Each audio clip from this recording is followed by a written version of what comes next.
Hi wonderful women. ఈరోజు మనం taking responsibility అనే ఒక చక్కని టాపిక్ గురించి మాట్లాడుకుందాం.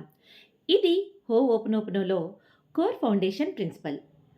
హో ఓపెనోపెనో, హో టు మేక్, పోనో రైట్, హో ఓపెనోపెనో టు మేక్ ఇట్ రైట్. మరొక పోనో ఉంది కాబట్టి వెరీ స్ట్రాంగ్లీ. మన లైఫ్ని కరెక్ట్ వేలో మార్చుకోవడానికి ఉపయోగపడేదే హో ఓపెనోపెనో. చాలామంది తమ లైఫ్‌లో జరిగే ప్రతి దానికి కూడా మాకు బాధ్యతే లేదు అన్నట్టు మాట్లాడతారు. ఆమె వల్లే నా లైఫ్ ఇలా ఉంది.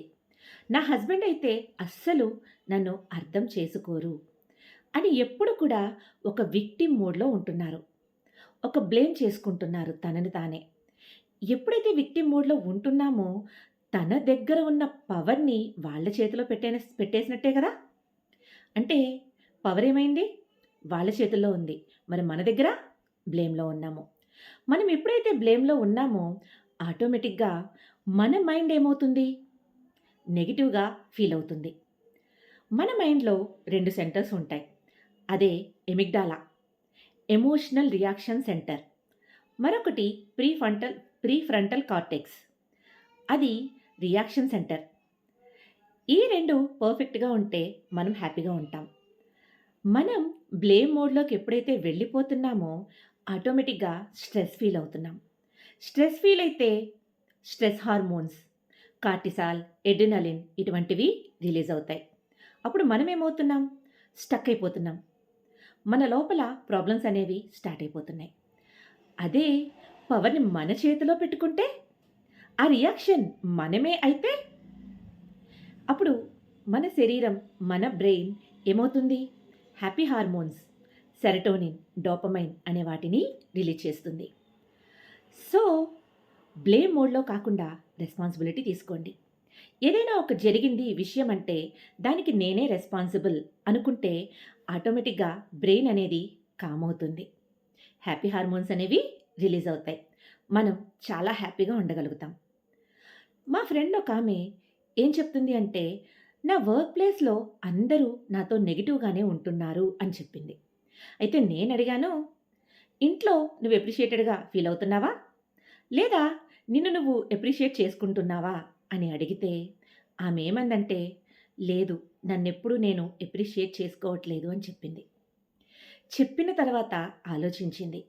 ఆలోచించాక ఆమెకి అర్థమైంది. ఏంటి అంటే తన లోపల తనని తానే అప్రిషియేట్ చేసుకోవట్లేదు. మరి బయట ప్రపంచం ఎలా అప్రిషియేట్ చేస్తుంది? లోపల ఏదైతే ఉందో బయట అదే మిర్రరింగ్ అవుతుంది. సో, ఆ రోజు నుంచి ఆమె తన రెస్పాన్సిబిలిటీ తానే తీసుకోవడం మొదలుపెట్టింది. తనని తాను అప్రిషియేట్ చేసుకోవడం మొదలుపెట్టింది.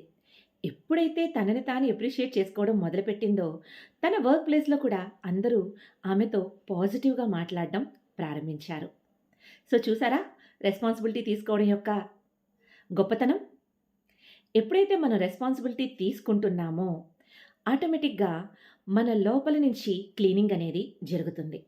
రెస్పాన్సిబిలిటీ తీసుకోవడం అంటే మనమేదో తప్పు చేశాము అనుకోవడం కాదు. ఇంటర్నల్‌గా మన లోపల ఏదో ఒక నెగెటివ్ ఎనర్జీ ఉంది. ఆ నెగెటివ్ ఎనర్జీని క్లీన్ చేసుకోవడం. ఇంటర్నల్‌గా లోపల నుంచి మనం క్లీన్ చేసుకోవడం మొదలుపెడితే లైఫ్ ఔట్ సైడ్ క్లీన్ చేయడం మొదలుపెడుతుంది. సో, ఏం చేయాలి? Take responsibility. ఈరోజు మీకు ఎప్పుడైనా ఎవరైనా ఒక బ్లేమ్ చేసినా, లేదా మిస్‌అండర్‌స్టూడ్‌గా ఉన్నారు అనుకున్నా, మీరు హర్ట్ ఫీల్ అయినా కూడా లోపల నుంచి రెస్పాన్సిబిలిటీ తీసుకోండి. ఈ నెగెటివ్ ఎనర్జీ రావడానికి నేనే రెస్పాన్సిబుల్ అనుకొని హో ఓపెనోపెనో స్టార్ట్ చేయండి.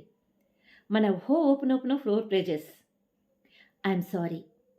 Please forgive me. Thank you. I love you. ఈ 4 ఫ్రేజెస్ ఎప్పుడైతే స్టార్ట్ చేశామో, మన లోపల నుంచి పీస్ అనేది బయటికి ఎక్స్‌టెండ్ అవుతుంది. సో, ఈ రోజు నుంచి ఒక స్టెప్ తీసుకోండి. హూ ఈజ్ రాంగ్ అనే బదులు how can I clean inside me అని అనుకోండి. దీనితో ఇంటర్నల్‌గా మన లోపల పాజిటివ్ ఎనర్జీ అనేది వస్తుంది.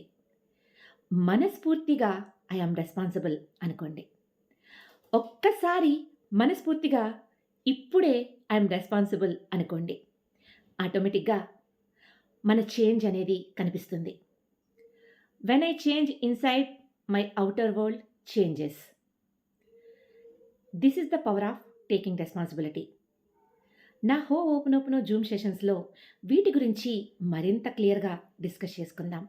మన లైఫ్‌ని బెటర్ వేలో ముందుకి తీసుకెళ్దాం.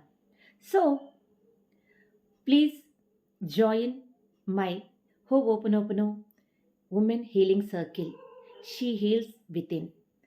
త్వరలో దాని యొక్క డీటెయిల్స్‌ని మరింత పవర్‌ఫుల్‌గా మీకు ఇస్తాను. Please follow my videos in YouTube and Instagram and Facebook. Thank you. Have a great life.